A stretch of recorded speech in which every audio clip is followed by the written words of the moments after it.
The original concept was to connect people, kind of a swords to plowshares idea, to go to these various venues in the national park, GGNRA, and bring music that would heal these areas that have been used for warlike purposes.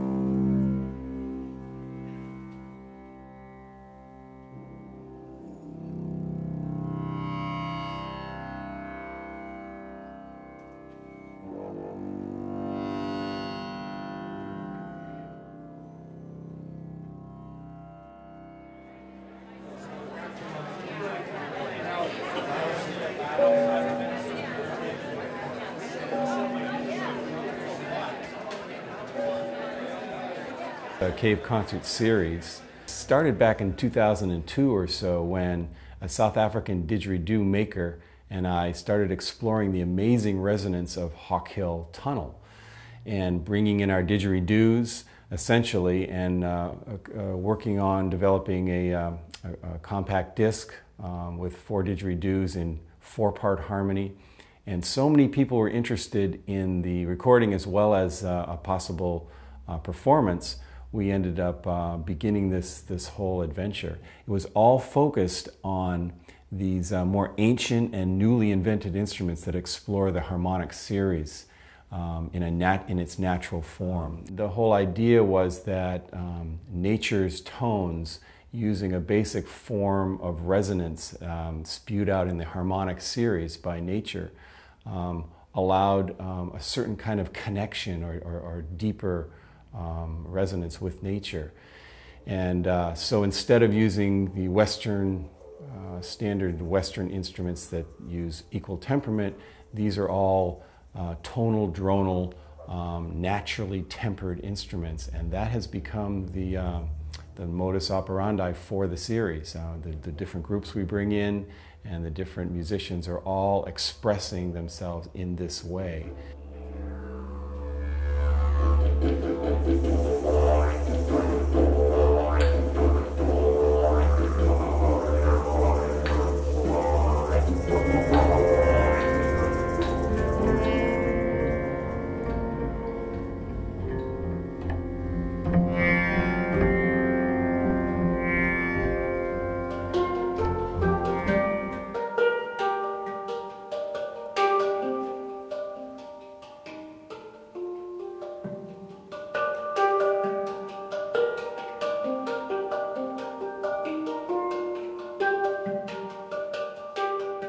I felt a little awkward coming on board originally because I didn't see myself as a musician, and but I really appreciated Alan's vision for linking environmental action and activism with music and seeing it as an inspiring, invocatory quality to environmental activism. And I think that activism really needs that, and we need that in our lives, given the environmental crisis, which is really a spiritual crisis. And I really see this as a medium for accomplishing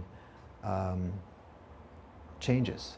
People began coming with not knowing what to expect and being a little bewildered and yet curious. The quality of people kind of approaching it with at first kind of a childlike, like, I'm interested, I want to see what this is about, but being open to it. And that's been a perennial feeling. But as many people have been coming back over the period, almost seeing as if they're coming to some sort of religious experience or ritual experience, that they want to tap into something that they felt the last time and take it deeper. I've noticed that people come with a sense of excitement. Welcome, everyone. Bienvenidos to the cave. The tunnel itself, the one thing I really love about it is I felt like I'm on another planet when a concert's happening there. The way the setup happens with the candle votives all the way down the tunnel. It looks like it's this runway and the extraterrestrials are coming. I mean, and in the center there's this beautiful, circle with the altar and then all these different instruments and the hungs and Bazantar and Tuvan throat singers and didgeridoos and all these exotic instruments. And then the people, 300, 350 people lined up on either side, sitting there in anticipation of this music and just filling up this space. And then the music unfolds.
I want to talk about the experience of the music, and the musicians.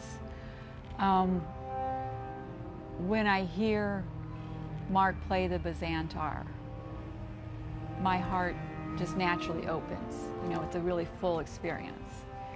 And to witness the place where he goes to when he plays, that's a whole experience in itself.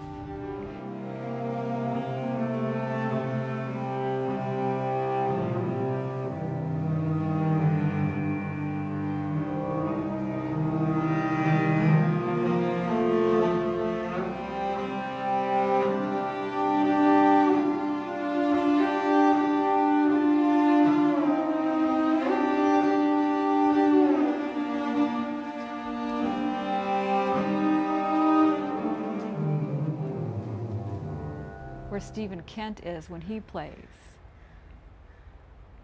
The musicians are totally out of the way and bringing all of us an experience of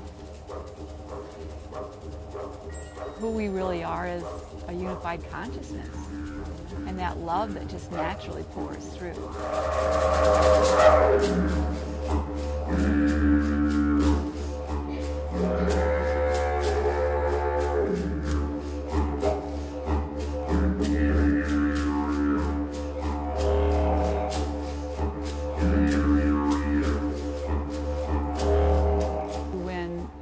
Plays the waka and the place where he goes to. That experience of and touching that innocence, that really expansive innocence where we all rest.